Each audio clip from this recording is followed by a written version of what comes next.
Good afternoon, friends. Welcome to the second Lakeshore Ethnic Diversity Alliance Community Conversation.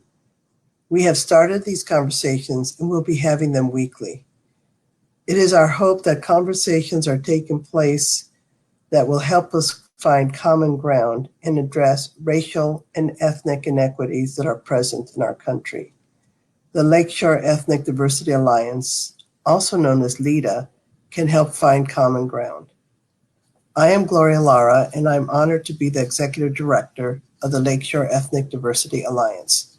Since 1996, we have focused on dismantling barriers and advancing equity by working to build and sustain more racially and ethnically equitable communities. Our work is done by meeting organizations, educational institutions, middle and high school students, employers and employees, and our communities face to face. My hope is that the barriers and inequities that have come to light in such tragic ways are deliberately addressed in a way that respects all parties.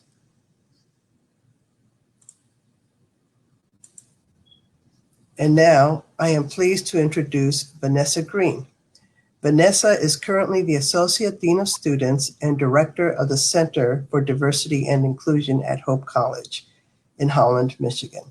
She serves in leadership positions on numerous diversity boards and communities at the state, local, regional, and national level. She works tirelessly and advocates intensely for equitable outcomes. Vanessa Greene is a visionary. She's strategic, creative, passionate, and a results-oriented leader with the capacity to think out of the box and bring ideas to life. She has over 20 years of stellar experience in diversity, equity, and inclusion. So welcome, Vanessa. Thank you, Gloria. So let's get right into it. So Vanessa, so many people now are interested in educating themselves about over the 400 years of inequities that Black people have had to face in the country. Can you talk a bit about that, please? Sure, I'd love to. But first of all, I'd like to say that anyone who knows me knows that I do not like to talk on camera.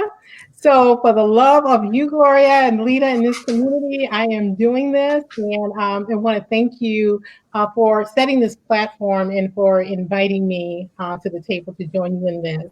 Thank you, we're honored. Thank you. And so it is good to have a platform of this nature to bring about greater awareness of the legacy of violence and systemic racism in our nation. It is unfortunate that we continue to face these atrocities during the midst of a major pandemic that has taken the lives of over 100,000 people in our nation. I believe that our country is on a tipping point as people are mourning and people are tired. There have always been white people willing to risk their lives in the fight for justice, liberty, and equality. Abolitionists helped to free the slaves, and during the civil rights movement, many white people lost their lives on the battlefield with Black people. But the movement we are now experiencing is different. We don't have one single leader speaking on behalf of Black people. We have Black Lives Matters chapters all over the world. No one knows who is leading, therefore it is difficult to stop this movement. More white people, Latinx, and Asian Americans are getting involved as they understand that injustice to any group is an injustice to every group. They understand that if we can turn this hate into love and justice, that we all win. The protests and fight for justice, not just in this country, but all over the world, are creating an awakening that gives me hope. But with this hope, it is important to understand that we are dealing with deep-rooted systemic and structural racism rooted in power, control, and superiority. Therefore, we have to understand and confront these issues before we can truly move forward. You see, I grew up in Mississippi during the Jim Crow era, during the turbulent 60s. And many people, when we think about Jim Crow, we think about segregation and people not being able to drink from the same water fountains or attend the same schools as white people. But Jim Crow was much bigger than that. It was a backlash to the emancipation of slavery because white people did not want Black people to be free. It was a racial caste system that relegated African Americans as second-class citizens supported by racist, demeaning, and dehumanizing caricatures. I grew up seeing these images, and these images were created to do two things. One was to instill a sense of inferiority and shame in the Black community, and two, they were created to demonize and stereotype African Americans as a threat and menace to society. This propaganda led to Black codes and anti-Black laws, which created a new system of slavery and free labor. The legal system was stacked against Black citizens with former Confederate soldiers working as police officers and judges. So we went from slavery to Jim Crow, and this covered a period of 364 years from 1619 to 1965 without a break. So I just want everybody to understand that Black people have struggled for a really long time to breathe. Then the Civil Rights Movement gave some hope and relief. The African American community was gaining momentum in the 70s until politicians declared a war on crime and drugs, which was a political strategy for both the Republican and Democratic Party to win elections at the expense of Black people. The war on drugs happened during a time when African American families were strong, both parents in the home working together to raise their children and build a good future for their families. They were pulling themselves up from the centuries of bondage, slavery, and Jim Crow. The war on drugs was a backlash against the Civil Rights Movement and Black progress. When the war on drugs and war on crime started, the American prison system was the lowest in the world, but the war on drugs and crimes created another form of slavery known as mass incarceration. We went from 350,000 people in prison in 1970s to over 2.5 million incarcerated people today. And most of these offenses are minor violations, such as traffic, not being able to pay fines, not being able to post bails. And so now we have an incarceration system of 2.5 million people because of the war on drugs and the fight against Black progress. There's only 5% of incarcerated people in prison based on violent crime. And I provided this background because when I am asked, how do I feel about the heightened interest in learning about 400 years of inequity in our nation, I really don't know how to respond to that. I'm excited that people are learning about and interested in learning about systemic injustice and equality, because I learned about these issues before I was in elementary school. I heard about and witnessed major atrocities against Black people. I learned about the brutal system of chattel slavery and white superiority. In middle school, I watched Roots, which was a mini-series about slavery that was based on Alex Haley's novel and his family history. I also grew up reading and learning about MLK and Malcolm X, which informed me about terrorism in the United States and the lived experiences of African Americans, the lynchings, beatings, rapes, shootings, and bombings. I understood the Civil Rights Movement and what they were fighting for, and I clearly understood the rules that I needed to live by in order to stay safe. I have never had a choice. My very life and survival depended on me knowing about the African American experience. I did make one mistake. I was part of the busing system in the 70s, which was a response to school desegregation by selecting a few Black kids from their school districts to attend predominantly white schools. Prior to that, I had minimal contact with white people. I was curious about white hair and touched a girl's hair who was sitting in front of me in my class. I thought this would start a friendship, but instead she told her uncle that I pulled her hair, and her uncle happened to be the school's assistant principal. So the next day he called me into his office unsupervised, made me bend over and paddled me 3 times with a wooden bent paddle so hard that I dropped to my knees each time. My father had died a year before this incident, and I didn't want to burden my mother because she was still grieving the death of my father and had the responsibility of all the other kids. So I did what most Black people do when it comes to white people in authority. I cried privately, sucked it up, buried it, and I moved on because I knew there was nothing anybody could do about it. But the scars lived on. I have also seen every Black male in my family racially profiled and pulled over by police officers. My husband has been pulled over for things like driving below the speed limit in white neighborhoods or coming home from like an outing at 2 o'clock in the morning. My husband literally does not break any rules. So when he is stopped, trust me, it is alarming. The questions are generally, where are you coming from? Where are you going? Do you have any drugs or guns in the vehicle?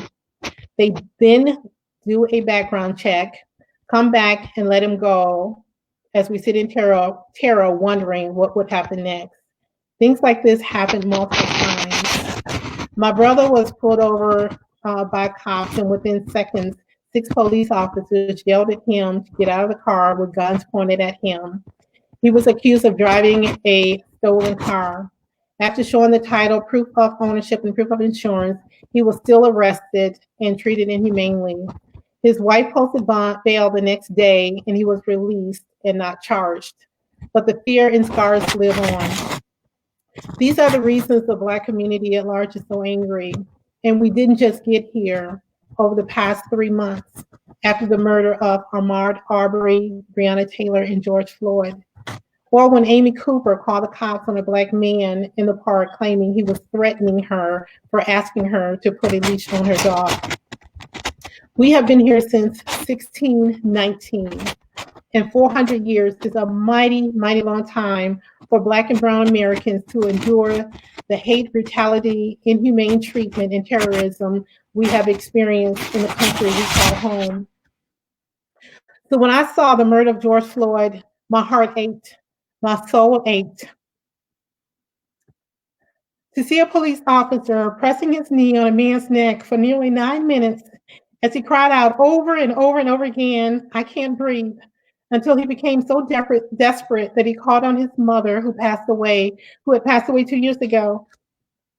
I watched this officer continue to maintain force on George Floyd's neck after it was clear that George had died. People were screaming, "You're going to kill him," and begging for this officer to stop. And it was more than I could handle as I heard hundreds and thousands of other Black people cry for their lives that I can't breathe. I heard the cries of the 4 little girls who were bombed in the 16th Street Baptist Church and their families as they witnessed the decapitation of these young bodies. And it's important to know their names. Addie Mae Collins was 14. Cynthia Wesley was 14. Carol Robertson, 14. And Carol Denise McNair was 11. Then I heard the cries of Khalif Browder, a 16-year-old kid arrested for allegedly stealing a backpack. He was innocent and refused to accept a plea bargain. He was thrown in Rikers Island, one of the harshest prisons in this country, for 3 years before he was granted a trial and experienced unbelievable abuse by inmates and guards. We're talking about a 16-year-old kid accused of stealing a backpack. He attempted suicide multiple times during those 3 years, but continued to refuse to confess to a crime he did not commit. After he was released, he worked hard to regain his life and dignity, but the system had gotten the best of him, and he simply could not breathe. 2 years later, he hung himself in his bedroom and died. I heard the cries of so many men and women. The cries were intense, and for a moment, I too could not breathe.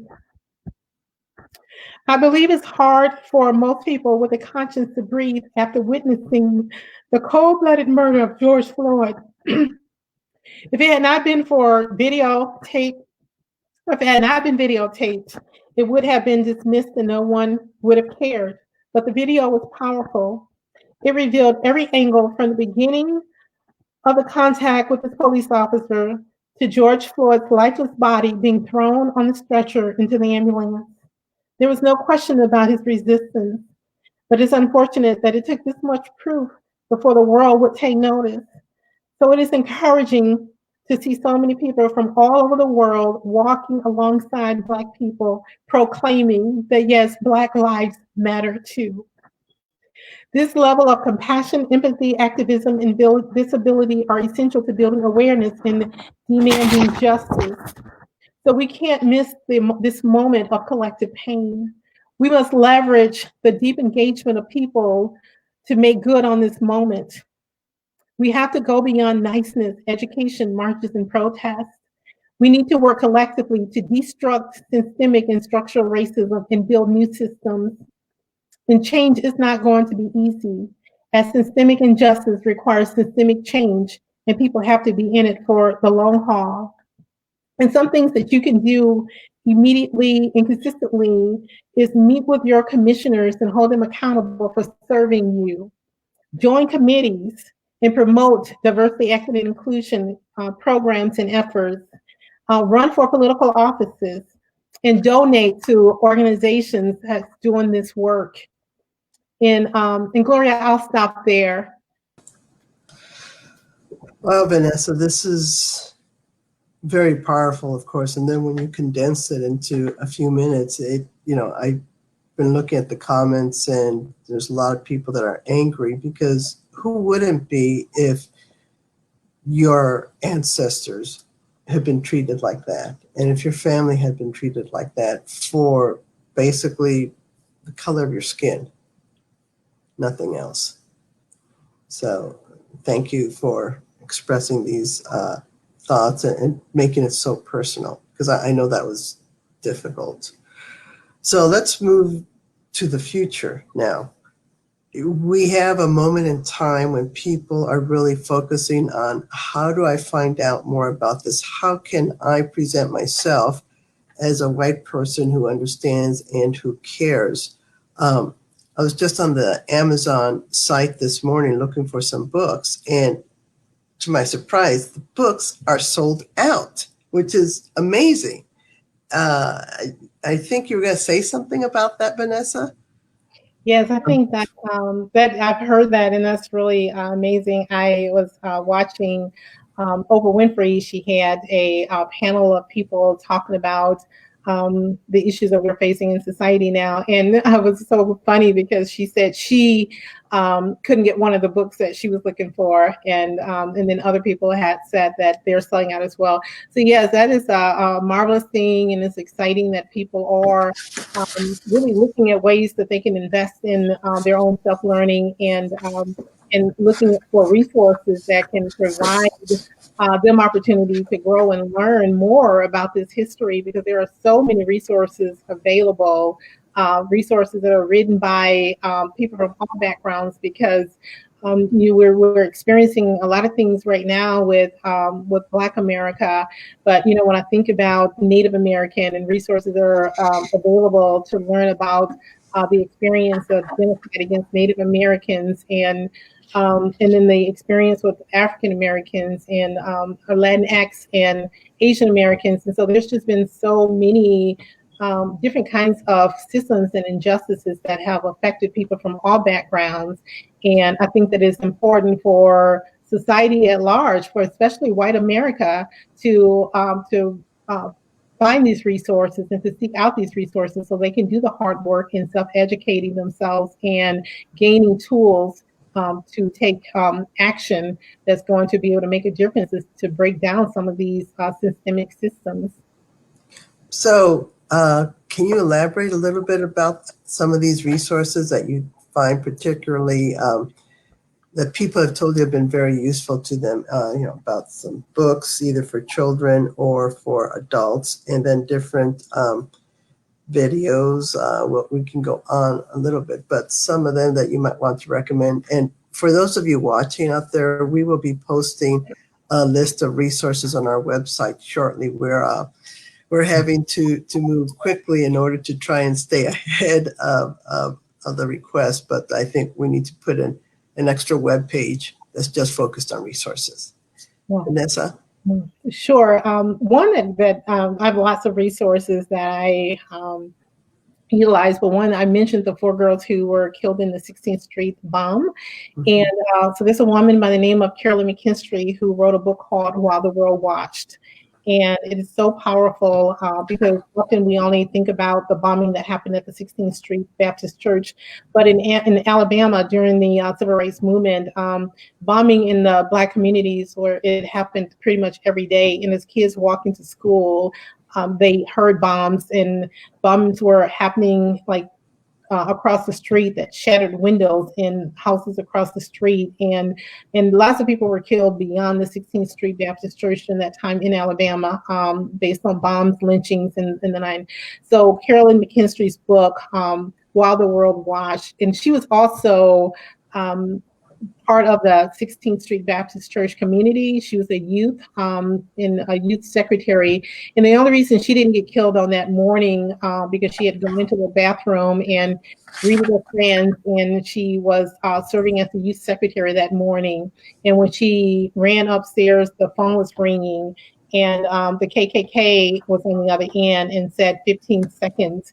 And then the next thing she knew, the bomb exploded. And so just within a matter of seconds, she escaped the bomb. So she has lived it and has a deep historical perspective on, and personal perspective on the things that were going on in the during that era during the civil rights movement. And she marched with King and as a youth and was arrested, and so there's a lot to learn about those experiences. And some of the other ones are the narrative of Frederick Douglass, because I think that the story of, and it's a real small, easy read, 92 pages, but the depth of it and in the way that it explains the slave experience, because particularly many white families in generations of today don't understand that history. We hear about slavery and we think it's like indentured servitude, but I think that it's really important to really understand the darkness and the brutality and terror of slavery, and that is definitely defined and described in a very compelling way through the Frederick Douglass narrative. And Talking to Strangers by Malcolm Gladwell, I think is a really, really great book as well, because he talks about how we default to trust. And so, when we think about like ideological oppression and ideological racism, everything really starts with like an idea. And so if we have platforms that's criminalizing and dehumanizing people from different racial groups by people in authority, then we default to trust. And then, within our own implicit biases, then we may consciously or unconsciously adapt to those kind of ideas and ways of seeing and stereotyping other groups. So Talking to Strangers really addressed that, and he really capitalizes on a story about Sandra Bland, who was an African-American woman who was pulled over by a police officer, I believe, for not stopping at a stop sign.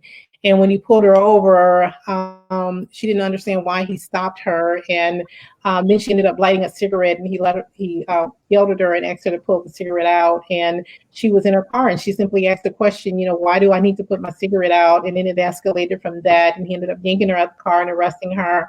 And she too ended up committing suicide in jail a couple of days later. And then Just Mercy, there was a movie out by that, and that's by Bryan Stevenson. And I love Bryan Stevenson's work because Bryan Stevenson is a Harvard law graduate, and he has dedicated his life. So he did not take his Harvard law degree and then go and work for a big law firm. He struggled and sacrificed, his gifts and his skills to serve the forgotten population. And so particularly death row has been one of his main emphasis areas. And there's just a movie out recently. Some of you may have seen that, but the book is like really, really great. The movie was really good, but it didn't cover a lot of things that's provided in that book. So I would definitely encourage you to get that book or see the movie. And then Black Dignity in a World Made for Whiteness is a book that was written by Austin Channing Brown. And so she addresses a lot of different kinds of subtle microaggressions and so forth that really impacts the the lives of people. It impacts people in their workforce, their ability to thrive and flourish. So you're always dealing with the microaggressions that can like hinder, your ability to continue to grow and see yourself as equal in society. Then there's the post-traumatic slave syndrome that's written by Dr. Jordy Grew.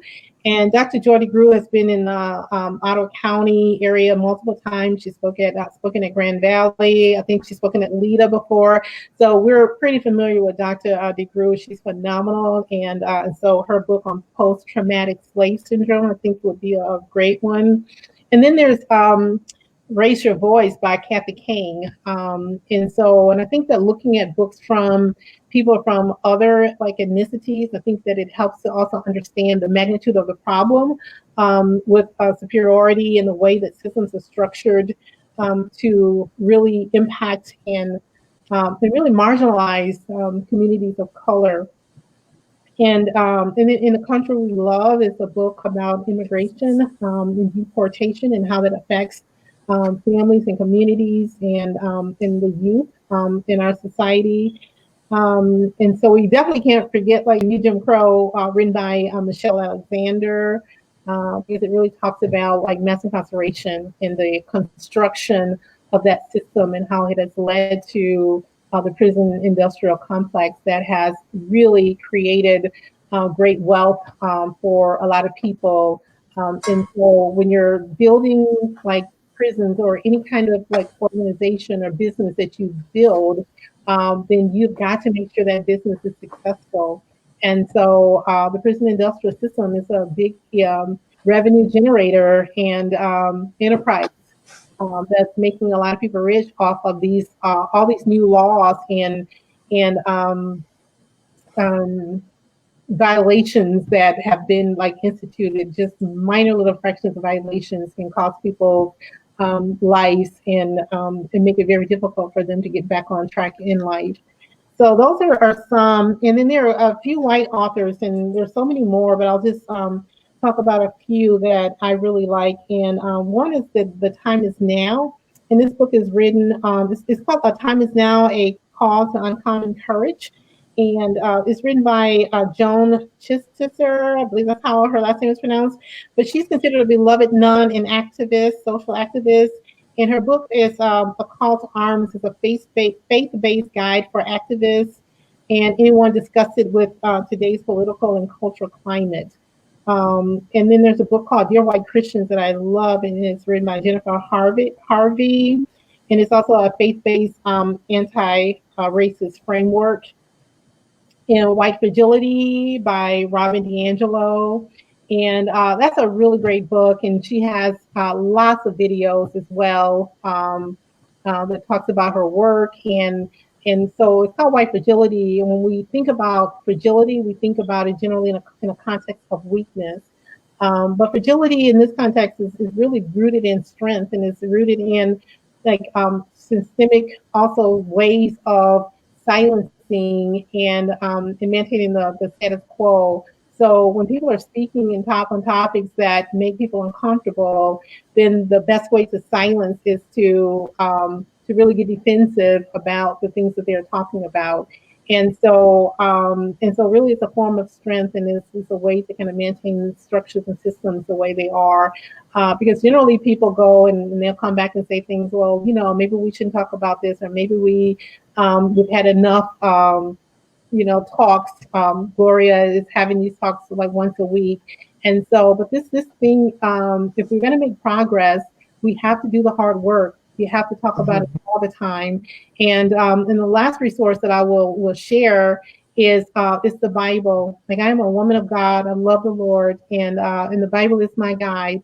And as President Scogin said recently at our MLK program, that God talks about diversity from Genesis to Revelation. He talks about it all the time.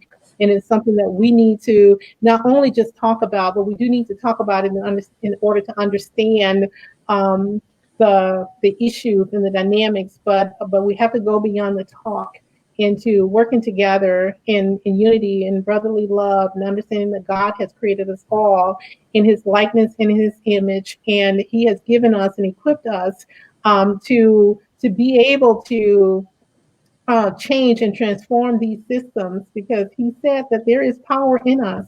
And I think that all of us who are willing to do this hard work, I think that we can bring about systemic change to address these systemic issues.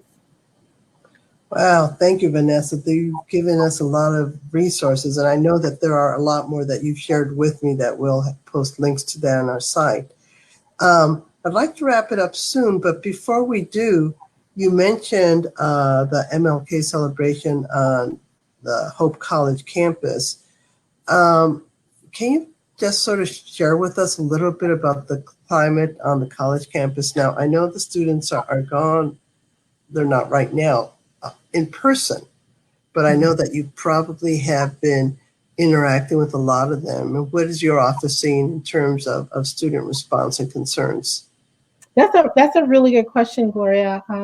We have actually had we had a student town hall meeting last week, and we invited like particular groups. We wanted to keep it relatively small, and and we had, when we posted it, we had about 7,000, 8,000, students connecting and responding, and were excited and wanted to be part um, of the conversation. So we're actually going to have another town hall meeting. The one that we just had, we had about 160 students there.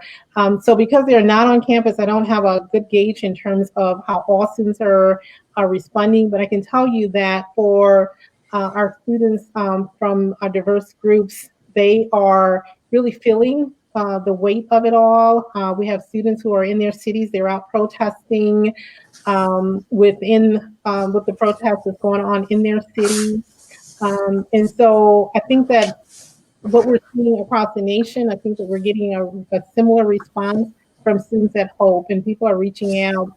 We were invited to speak at the Division of Natural Sciences yesterday, and so it was all faculty and staff. So we had 4 students from our diverse population to speak and share their stories, and I've received like numerous emails from faculty from that division, just talking about how that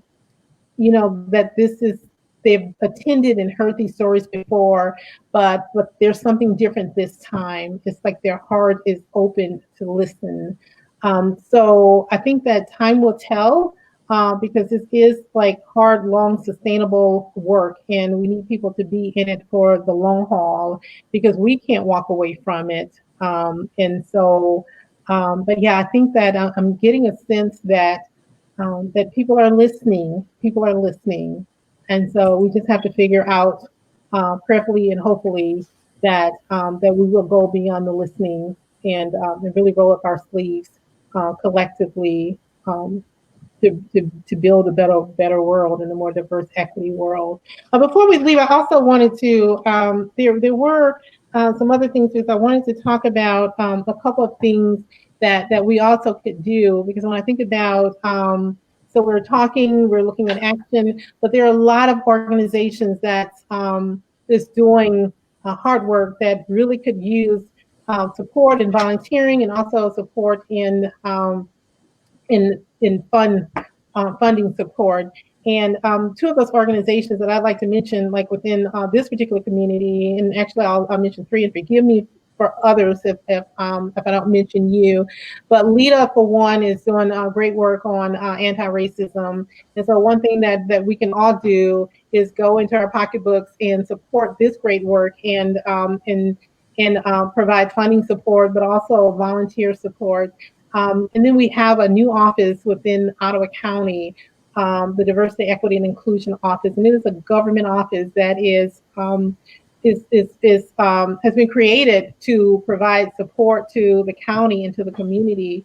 And so there are so many things that we can all do to support that office, both from a volunteer standpoint as well as a financial standpoint.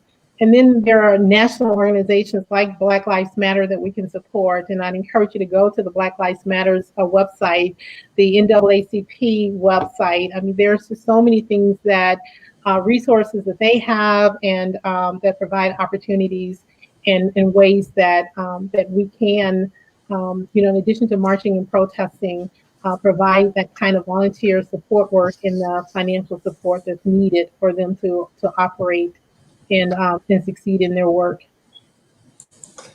Vanessa, thank you so much for acknowledging us. As a nonprofit, we're always trying to make certain that we live up to our mission, and this is this is our primary mission, is to connect and to educate, and I'm really glad that we have such a platform as Facebook Live, and eventually we'll put these on YouTube as well, so that people can listen and understand and know about their history and how they themselves can help start to make a difference. So thank you, Vanessa, for being our guest today.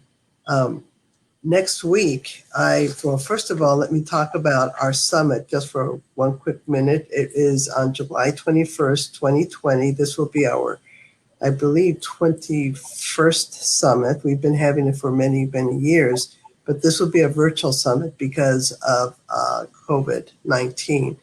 Registration should hopefully be open beginning of next week, and we ask for you to get on our website, www.ethnicdiversity.org, and there you will be finding the links starting next week.